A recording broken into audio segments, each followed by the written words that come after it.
안녕하십니까. 예. 이게 또 이렇게 공부하면 또 맛이 또 달라요. 그 일저서부터 차근차근 공부하게 되면. 그래서 헌법 전문, 자 헌법 전문에서는 시험 문제 나오는 게 딱 두 가지 크게는 세 개. 근데 이게 헌법 전문에 있는 거 없는 거, 있는 내용과 없는 내용, 그거 우리 도표로 정리된 거 있잖아요. 요거는 반드시 확인하셔야 돼요. 그래서 헌법 전문에 있는 거가 없는 거. 요게 이제 객관식에서는 가장 기본적으로 나오는 건데 상당히 많이들 틀려요. 이쪽 파트도. 그래서 그 본문에 있는 내용하고 전문에 있는 내용하고요, 그 혼동시키는 경우가 있거든요. 그래서 그걸 일단 구별하셔야 하는 거고. 그다음에 또 하나는 헌법 전문의 법적 성격을 물어볼 때 정말 아주 세부적으로 나오면서 함정을 파는 부분이 있습니다. 이쪽이요.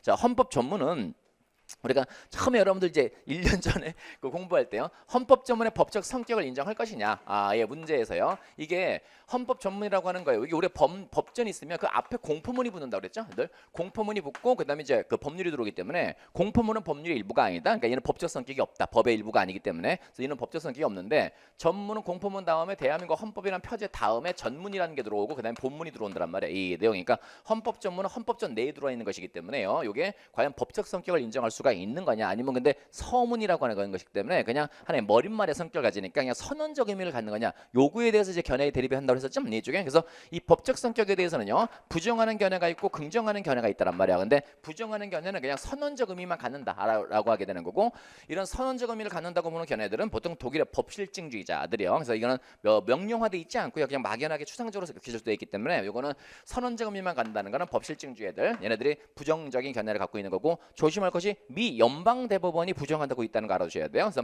미 연방대법원이 부정을 하고 있다 라고 하는 거고, 미 연방대법원이 부정을 하는데 조심할 건, 헌법 전문의 효시는 미 연방헌법입니다. 헌법 전문이 처음으로 붙는 헌법이 미 연방헌법이기 때문에 헌법 전문의 효시는 미 연방헌법이지만 연방대법원은 연방헌법 전문의 법적 성격을 부정을 하고 있어요. 왜냐면 걔네들은 5줄밖에 안 된다 그랬죠.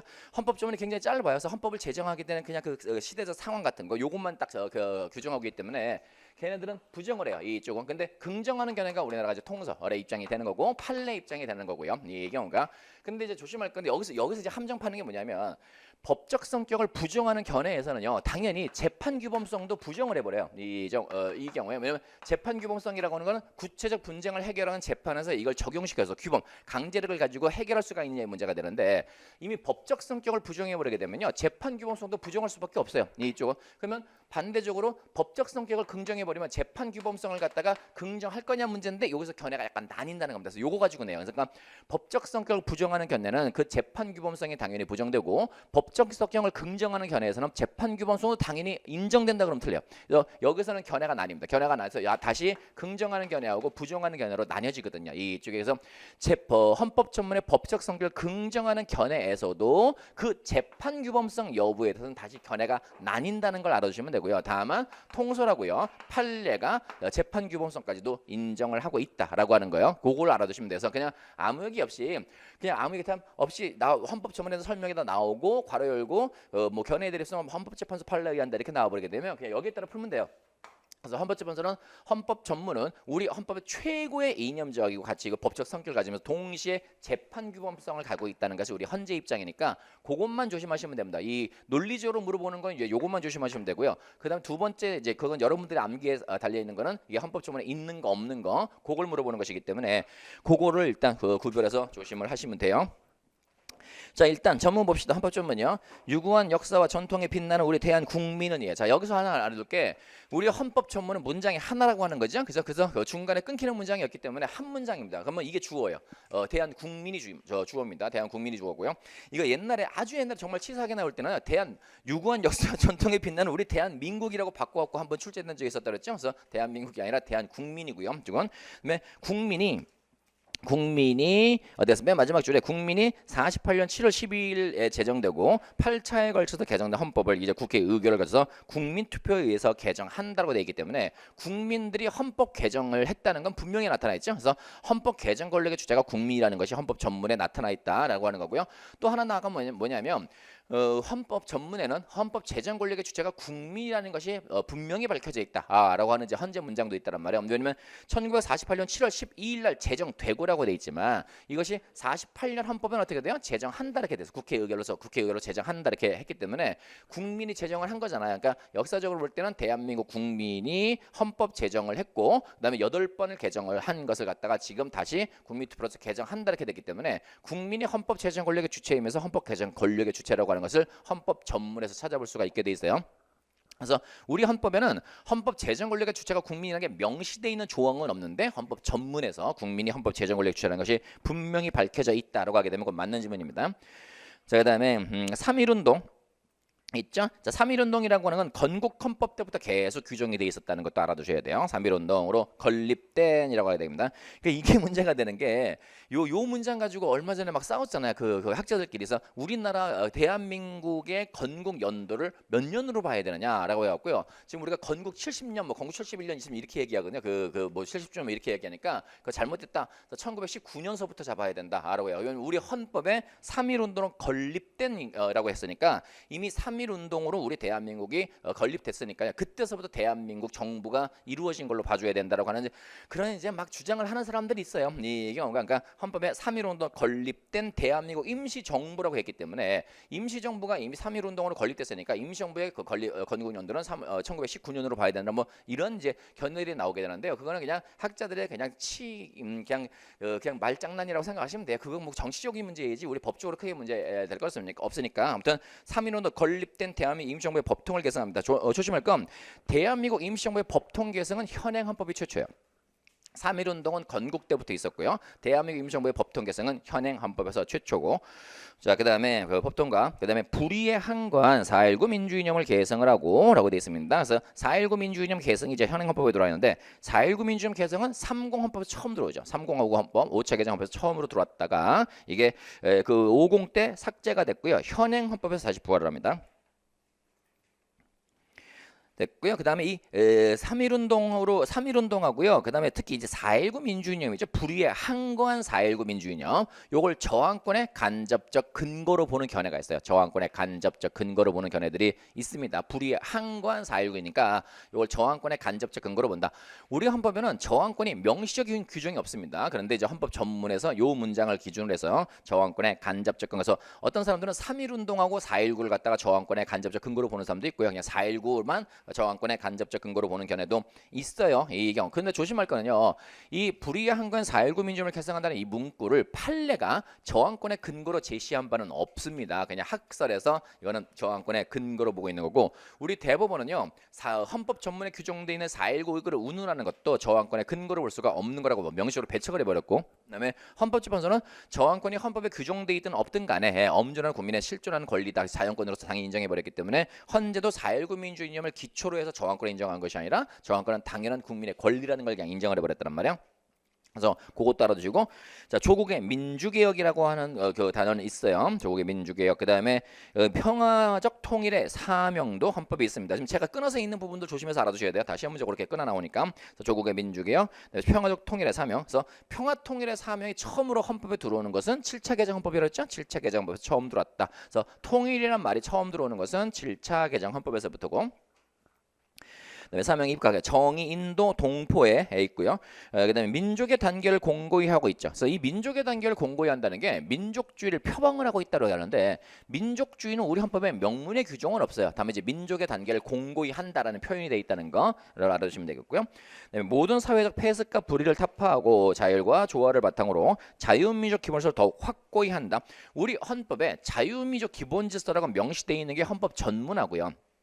전문 있죠. 그다음에 헌법 4조 자유민족 기본에서 입각한 평화통일 정책 그게 헌법 4조에 있습니다. 그래서 평화적 통일의 사명 요거는 헌법 전문에 있는 거고 자유민족 기본에서 입각한 평화통일 정책 수립은 4조에 있는 거예요. 그것도 가끔 잘 속여요. 평화통일의 사명은 전문에 있고 평화통일 정책 수립은 4조에 있습니다. 자, 그다음에 그 자유민족 기본서 하고, 그러니까 이 자유민족 기본서가 우리 헌법에 명시되어 있다는 거 알아두시고요. 그 다음에 하나 조심할 거는 뭐냐면 8조 4항에서의 정당 해산 사유는 그냥 민주적 기본질서로만 돼 있어요. 자유민족 기본서로 안 돼 있고 민주적 기본서로만 돼 있고, 헌법 전문에는 자유민족 기본서예요. 따라서 우리 헌법은 민주공화국의 개념에서 민주주의는요, 자유민주주의하고 사회민주를 모두 포괄하는 개념인데, 우리 헌법 전문에 이미 자유민족 기본서를 확고히 한다고 돼 있기 때문에 우리 헌법이 보다 중시하는, 또 역점을 두고 있는 민주주의는 자유민주주의다라고 하는 것이 우리 헌재의 입장이라는 것도 알아두셔야 돼요. 자, 정치, 경제, 사회, 문화의 모든 영역에 있어서 각인의 기회를 균등히 하고라고 했죠. 그래서 우리 헌법 전문에 평등의 원칙이 내포되어 있습니다. 그래서 각인의 기회를 균등히 한다. 능력을 최고도로 발휘하게 하고 자유와 권리에 따르는 책임과 의무를 완수하게 하여 그 안으로는 국민 생활의 균등한 향상을 기하고, 밖으로는 항구적인 세계 평화 들어가 있습니다. 항구적인 세계 평화, 그래서 국제 평화주의가 또 녹아 있는 거고요. 그다음에 인류 공흥에 이바지함으로써 우리들의 자손의 안전과 자유와 행복을 영원히 확보할 것을 다짐하면서 1948년 7월 12일에 제정되고, 그래서 저 헌법 제정 일자는 1948년 7월 12일이에요. 17일로 안 돼 있고요. 그다음에 8차에 걸쳐서 개정된 헌법에서 개정 횟수는 헌법 전문에 규정됐어요. 개정 횟수 8차. 그래서 옛날에는 이 개정 일자가 모두 헌법 전문에 규정돼 있었어요. 1952년 몇 년 몇 월 며칠, 그다음에 몇십 4년 몇 년 며칠 해서 다 그 규정돼 있었다가 50 헌법 들어오면서부터 이게 그냥 8차 뭐 해갖고 현행 헌법 들어오면서 8차 해갖고 이걸 갖다가 그냥 횟수로만 딱 규정하거든요. 그래서 8차. 그래서 역대 헌법의 개정 일자가 다 열거돼 있지는 않습니다. 그냥 개정 횟수만 규정돼 있고요. 역대 헌법의 개정 일자들이 모두 열거되어 있는 건 아니다라고 하는 거. 개정된 헌법을 이제 국회 의결을 거쳐서 국민 투표에 의해서 개정을 한다라고 돼 있어요.